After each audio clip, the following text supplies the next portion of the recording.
Welcome back. I'm so glad that you're with us and here for this wonderful time we're going to spend with my guest. She is very, very well experienced in walking through the paths of the things that come along with divorce.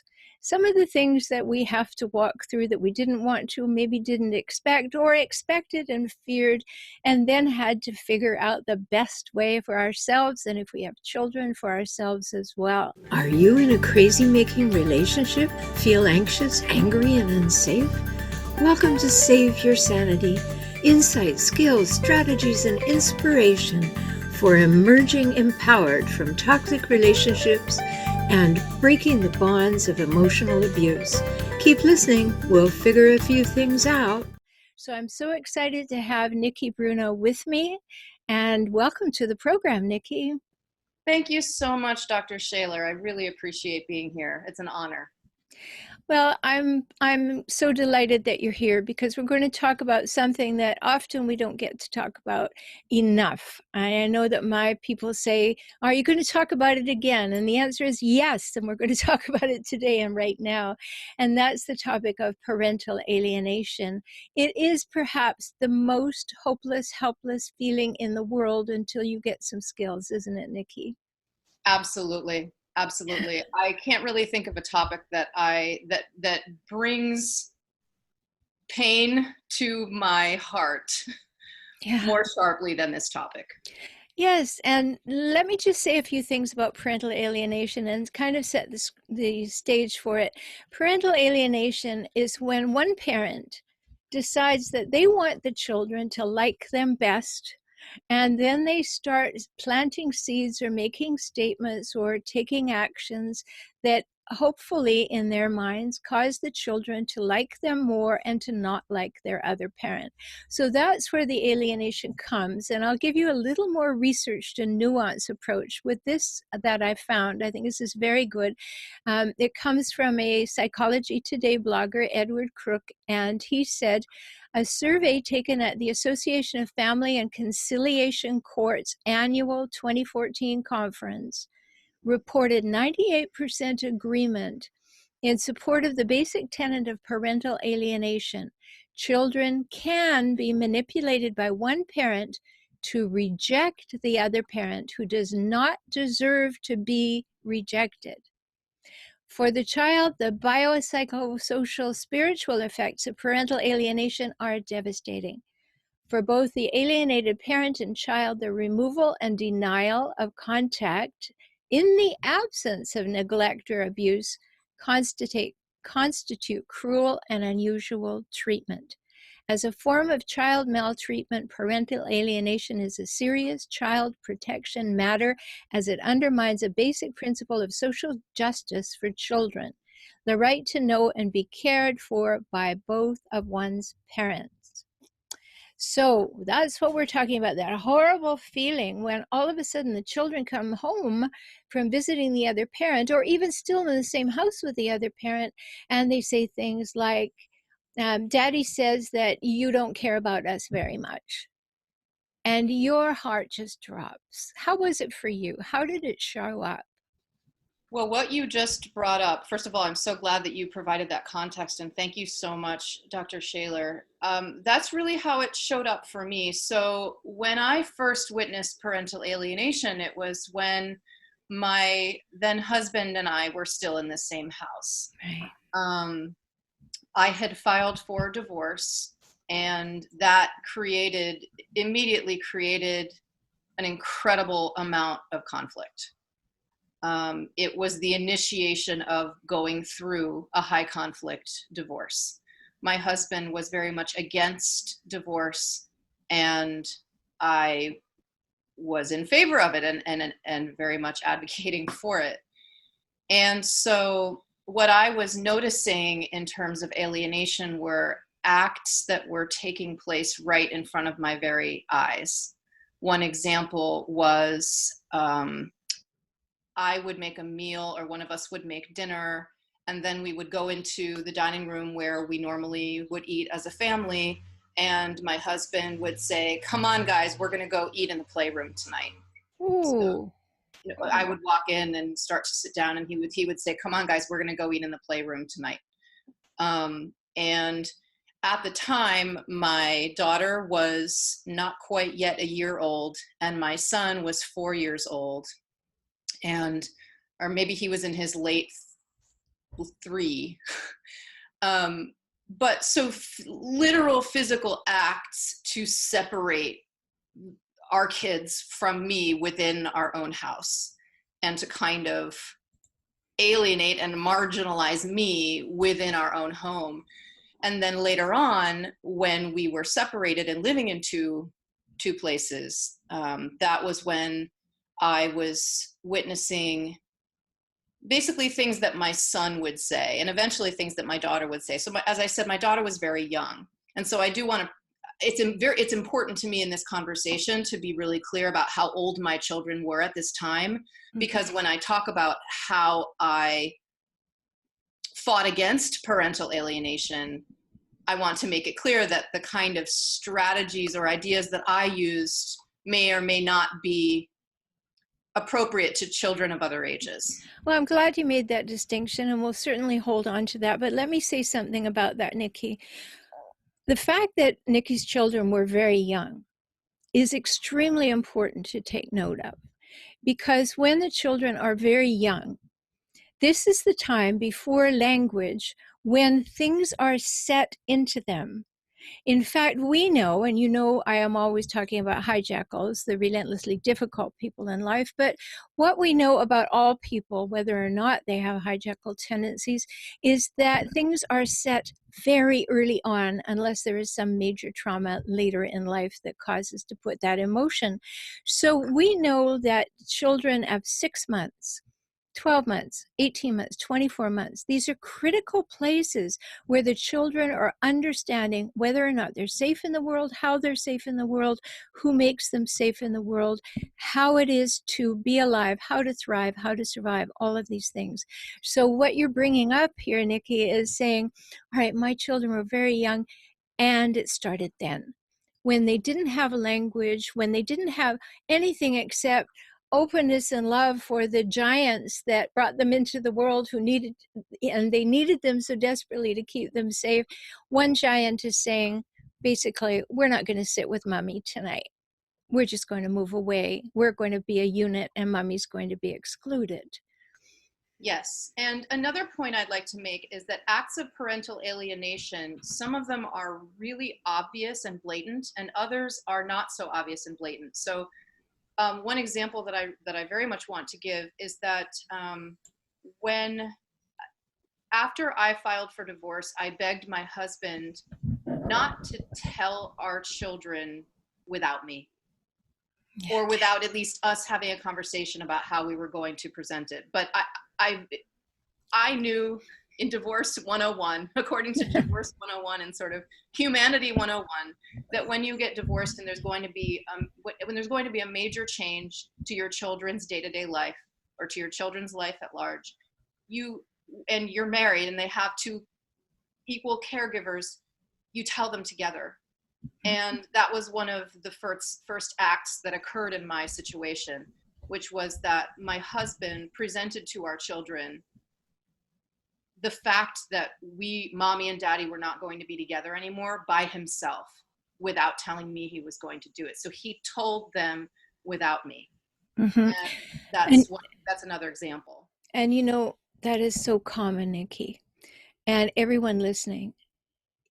The ideal is exactly what Nikki said. These children have half of each of your DNA. They are attached to both of you similarly and differently. They need to hear that it's a joint decision. They need to be taken care of and not have any information more than what their age and stage of understanding can be. And you're absolutely right. They needed to be told together. But let me just say this, Nikki, that is a true hijackal move. Now, I don't know your situation. I don't know your ex. I don't know anything about that. I'm not making comments about that. But I want to take note for everybody who is wondering. That is a true hijackal move. And how is it a hijackal move? They must be the one who wins. So telling your child without your presence especially because you especially asked for that not to happen, to a hijackal spouse would be a huge win. I got to do it my way. I can do anything I want. So take note if you happen to be having these things and ask yourself, is that a pattern in your relationship? Because parental alienation may not be far behind if it is. So what did you do, Nikki, once you recognized that the children had been told? What did they say to you and how did you handle it? Well, my children didn't say anything to me at that time. Um, what I It was later on when I really started to notice the impacts of alienation and of alienating acts. So as I said, while we were still living in the same place, I was witnessing the acts, some of them in real time. Later on, maybe about starting 6 months later, when my husband and I were separated, I was starting to hear mostly from my son. So as I said, my daughter was just starting to be verbal, and the divorce process took 3 years. And so when the rubber really hit the road and I could really hear and see the effects were when my son was about 4 years old. So between 4 and 5. And he started coming to me and saying things like, "Mommy, Daddy says you're a liar. Is that true?" Another one was, "Daddy says that you don't make any money. Is that true?" And then I started receiving the question first from my son and then from my daughter, "Why did you divorce Daddy?" So that speaks, Dr. Shaler, to what you were saying about it has to be presented to children as a joint decision. This was not presented by my husband as a joint decision. This was presented as, and I learned straight from my children's mouth that the narrative they received from him was, "Mommy left me and our family." Right, it's mommy's fault. Mommy abandoned you. Mm-hmm. Yeah, so what an amazing one-upmanship, right? And that's exactly what happens, and that's the exact reason that they do it, is to be the one on top of the pile. I'm good, mommy's bad. I'm the one who saved you. I'm the one who wanted you. Mommy didn't. Mommy walked away. I would have kept her. I would have done it. Nothing to do with me. No flies on me at all. I am the wonder parent, and the other parent is not. So if you're listening and this is making sense to you, really think about these things. Listen to other episodes where we talk about the nature of hijackals. Hijackals, in my definition, it's my term. I trademarked the term so that we would stay away from psychological diagnoses. The hijackals, I just define them by patterns and traits and cycles. So you don't need any psychological labels. But my definition of a hijackal is a person who hijacks a relationship for their own purposes and then proceeds to relentlessly scavenge it for power, status, and control. So here's what we're seeing: power, status, and control. I'm the good parent. Mommy's the bad parent. I am the one who is going to take care of you. Mommy isn't, right? We're just that positioning that was going on. So how did you begin to counteract what was happening as soon as you really began to understand the depth and perhaps the length that it had been going on? Because even without language, the children are getting it. They pick it up in the ether. Yes. I created a 10-prong plan to battle parental alienation. I got really, really serious about it. And I can't think of a time in my life where I was more determined to make sure that I succeeded. So it's interesting that you mentioned about hijackals and the need to win. I needed to, maybe winning is the wrong word here. I needed to succeed. I needed to make sure that my children did not grow up with this view of their parents, of me. And I also needed to make sure that I remained buddies with my own son. I had to make sure, Yeah.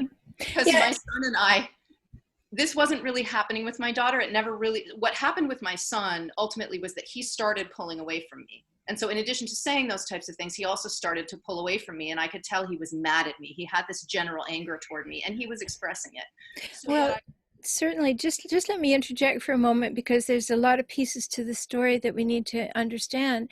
You know, when we have issues in the situation that we also have to look at, which is the older child being male bonded to the male parent, and the male parent begins this parental alienation process.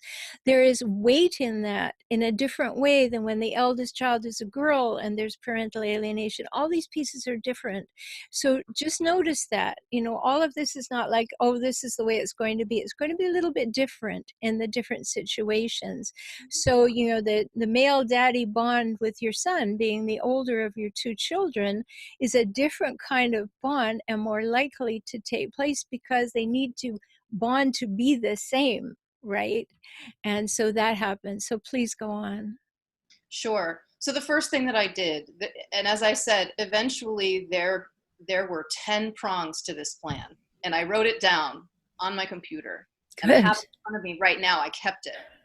And I'm very passionate about this. And I want to say that this plan came from me. This wasn't kind of a 10-prong plan copywritten by somebody else. This came from me. I put it together, and it came from a mom in a lot of pain who was absolutely determined to fight this and to make sure that I remained buddies with my son. So the first thing that I did is personal research. So I did my own research into what is parental alienation. And I discovered in doing some research that it's a thing.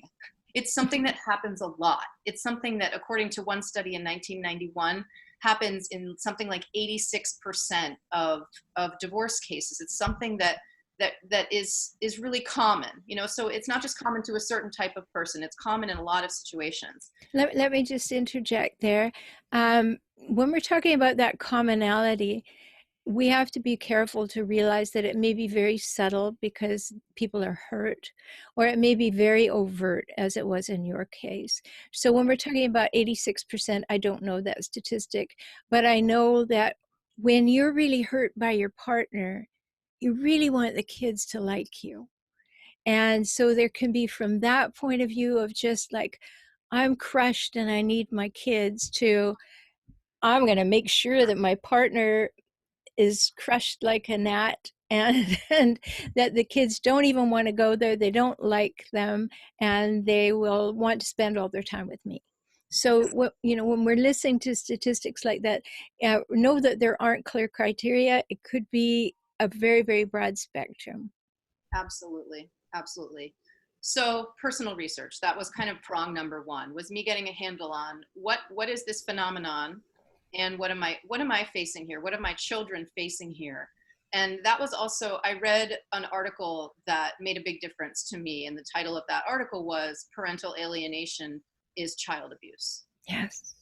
And that really, seeing it in those terms, and I completely agree. It's just true. It's psychologically true that it's a form. Not only is parental alienation a form of child abuse, it's also a form of domestic abuse, because it's abusive to the person you are attempting to isolate, marginalize, and basically erase from your child's experience. So I did some research, and that really helped affirm for me not only what was going on, but how high the stakes were and how important it was for me to take action. So that was the first kind of prong. And then the next strategy for me was, and I want to say, I did not actually enact every single one of these prongs, but they were potential strategies that I would use if I felt that I needed to, or if it wasn't stopping. So the next one was direct communication from me to my husband. Direct communication. So Okay, now let's talk about this one a little bit in depth, because sometimes direct communication is great, and I really want to hear your experience. And sometimes we have to say no. Go through something like Talking Parents or Our Family Wizard and have no direct communication. So let's talk about what you learned. as I said, step one was doing research. And I decided that it was extremely important to me to very directly communicate with my husband. Something bad is going on. You're doing something that is not good. And I want it to stop. and here's some evidence. So I tried to keep it as factual as possible. And basically the content of my email was, there's this thing called parental alienation. Here's what parental alienation is. And I provided citations within this email message because I didn't want it to come from me. Hey, there's this thing that you're doing and I think it's bad. So I presented, this is what parental alienation is. These are some examples of alienating behaviors. These are examples of your behaviors that have been alienated, and I provided examples, factual examples. I then talked about, these are the harmful impacts that parental alienation has on children. And I also stated that parental alienation is a form of child abuse. And I then said, I basically said, please stop this behavior immediately and forever. Mm-hmm. So this is not okay. You're doing it. Here's why it's not okay. And please stop it right away. And what was his response? He didn't respond. Right. He didn't respond. However, the behavior changed. In what way? I don't know exactly what happened. I don't know exactly what his reaction was. So I can't speak for him, obviously, but I am pretty sure, based on the behavior of my son and what he wasn't continuing to come to me and saying things like, hey, daddy says that you suck, So it was, my belief to this day is that it made a positive difference. Okay. He didn't respond to it. Okay. Well, here's a couple of things. Again, what Nikki's saying is very personal to her. I just want to give larger context for everybody who's in this situation. Sometimes you can do that and the other person can listen, but when you're with a hijackal, if by any chance you are, they're going to take that in one of two ways. Either going to take it and turn it against you, or they're going to recognize that you are onto them and you have started to document everything that looks like that, and it's not going to go well. So the ability to win is reduced. So it can go in both those directions, but I'm so glad that it started. Was there any evidence that it went underground, that your ex started telling the children not to report what he said to them? No, I don't have evidence of that, but I suspect that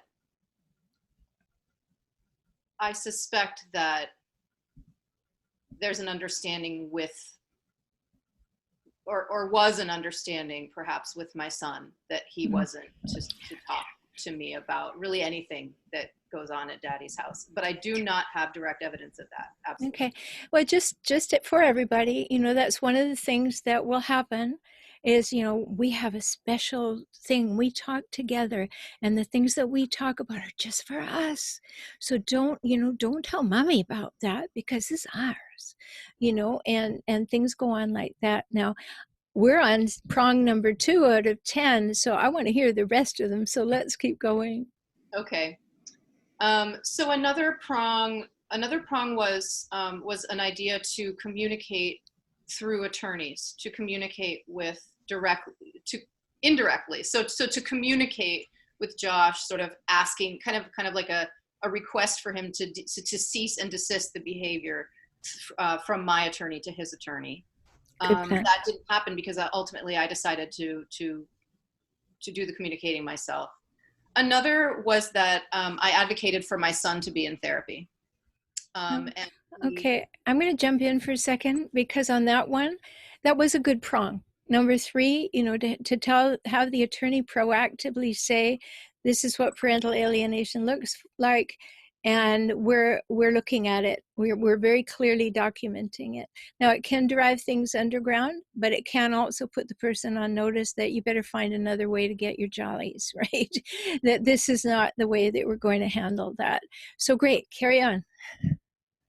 Next, I consulted with a child psychologist. So and I also consulted with my own therapist. So those are two more. I have seen the same therapist for the last 7 years, and, Great. and so she knew everything as it was going along, and so we would talk about this kind of stuff every week. So I consulted with her about it. What's happening here? How do I handle this with my children? And I also, so she is not a child psychologist, but she has a cooperating child psychologist in her practice. And so I think it was on 3 occasions, maybe 4, I had a meeting, just a one-on-one meeting with a child psychologist. And she helped me to do something that I think in my situation was a really good idea, which was to create an alternative narrative for my children of what happened in mommy and daddy's marriage. Very good.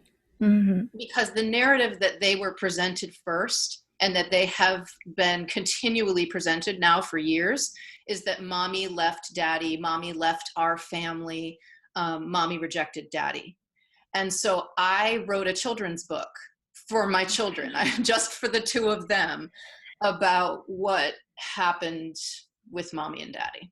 Beautiful.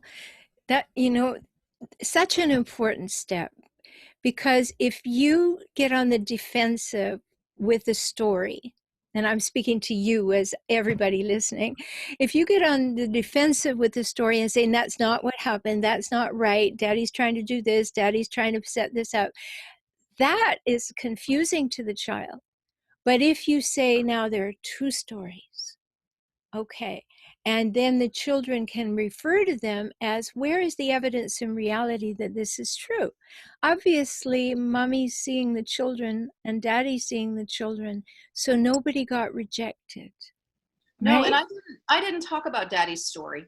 I talked about Perfect. my story, because Perfect. naturally my children, and they still do sometimes, because children, they're going through their development, and it's such a huge moment, a huge fact in their identity that their parents are split, that they continually ask me, why did you divorce daddy? That's Right. still the way that they ask me, and I say, daddy and I got divorced because, and I explain it to them in my way. And I don't talk about how about my impression of what the other narrative is. And that's perfect, and that's what I was supporting, Nikki, because being able to say, all right, you're hearing this over here, but you're going to hear this over here. And so the children get a balanced view, right? They can, as their brain development occurs, they can come into rational linear thought. When they get parietal brain lobe development, when they get prefrontal brain lobe development, hearing the same story, they use different parts of their new capabilities with their brain to make sense of all that. And so when that balancing of the 2 stories is repeated, they can grow along and understand more and more about that. Yes. So the next potential prong, which I did not do, is to take legal action. A legal action that one can take in court is to attempt to prove that parental alienation is going on. That's very difficult. It involves a lot of money. It involves a guardian ad litem investigation. Right. And it's really difficult because it's basically one parent's word against the others, as well as the children and what they say about what's going on in their 2 households. This is not a step that I took, but it is a potential step that somebody can take. Mm-hmm. It definitely is a step that you can take, and occasionally you need to take it, but it's a good thing you had it in your plan. Mm-hmm. Yes, that would have been kind of, the last stand. Mm-hmm. And I consider this to be the most important step, or maybe one of the top 2, which is to model and teach with my children tools and characteristics that will help them deal with the fact that they're receiving mixed messages from their parents, from 2 people, the two people they trust and love most in the world. And so I really kind of came up with a list of the types of characteristics that I wanted to model and teach for them. So things like independent thinking. So I talk to my kids about how they own their own opinions. And it's okay for them to have an opinion that's totally different from mine, that's totally different from daddy's, that's totally different from their teachers. Like, I'm always very inclusive. I have taken, and this is another sort of prong that I didn't put on my list, but I have taken the highest road possible. I am so squeaky clean in terms of not engaging in parental alienation myself. I never denigrate their dad.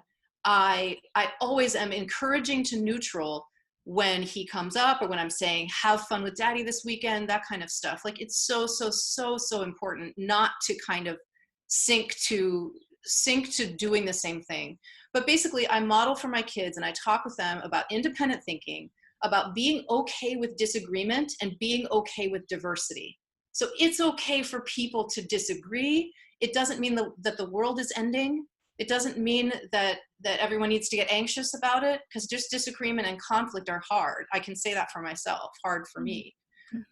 And empathy and compassion, as well as boundaries. So modeling and teaching the setting of and the respecting of personal boundaries with my kids. Excellent items. And I just want to say something about the idea of being able to hold on to having different opinions without having to reject the human who has them, because that is a big piece of learning for us to give our children, that we can have differences of opinion, but that doesn't mean that we don't value things about each other and continue to do that, even though in this little piece of life we have a difference of opinion. Maybe it doesn't color our entire relationship with that human. It is just a difference of opinion. So brilliant. I love that, Nikki. Are there more? Two more. So one was, I am a member of a Unitarian Universalist church, and I went to my minister and I had a conversation with her about what was going on, and I received some spiritual guidance and advice from her. And then the last prong was to speak with some folks at my son's school. So this was going on when he was making a transition from pre-kindergarten to kindergarten. And so just before, or just after he started kindergarten, I had a conversation with his teacher and I had a conversation with his guidance counselor to let them know that Cairo was receiving some mixed messages about what was going on in his life from his two parents. Wow, great thinking. I mean, obviously you're a systems person, so that really shows up. You've got a good system there, but I'm so glad that you shared that with everyone, because there needs to be a pathway that's clear. And yes, we need all this global information, but it's really good when we have a clear, lineal, rational list of things too. And I'm so glad you're going to share that list with our listeners. And you'll find that in the show notes, where you can go to get that list from Nikki. So before we end, I just want to tell you a little about Nikki so that you know where she's coming from and what she's up to in life. And she became a professional coach in 2016, and after 15 years in the book publishing industry, which is a very interesting transition, but you can see why she may have been compelled and drawn in this direction. And she has a core coaching program called the Epic Comeback. Don't you love that? Don't we all want to make an epic comeback? Yeah. She helps women build joyful lives after being sidelined by divorce, domestic abuse, illness, or loss. Nikki has a bachelor's degree in anthropology from Princeton and a master's degree from the Harvard School of Education. Now, of course, we all know she's a single mom of two. But on the side, Nikki enjoys scuba diving, international travel, and helping women rediscover how incredible they are. She's been featured in some major publications like Best Self Magazine, Cosmopolitan, Bustle, and on many podcasts, just like on Emotional Savvy, which is great that you're here. So if you had one thing to say, Nikki, about this journey, this part of your journey, what would you say is the greatest learning that you took from it? Speak up. speak up. So When you're when passionate about something and you think that something, or you know that something is not okay, get on it, change it. Wow, that's very wonderfully general advice for almost everything in life, let alone parental alienation, isn't it? I mean, to really be an empowered woman, because I know you work with women, to be an empowered woman who says, and these are my terms, Nikki, that you have the right to take up space and draw breath. Therefore, you have the right to be assertive. And assertiveness, by my definition, is that you have the right to say what you think, feel, need, and want, as long as you do not mention another human by name or pronoun. The stakes And are high when it comes to this topic. The stakes are especially high. they are. And so if you're just speaking from and about yourself, like I talk about in my book, Kaizen for Couples, yes, it says couples in the title. It's for every healthy relationship you want to create. But you need to know that you have the right to say what you think, feel, need, and want, as long as you do not mention another human by name or pronoun.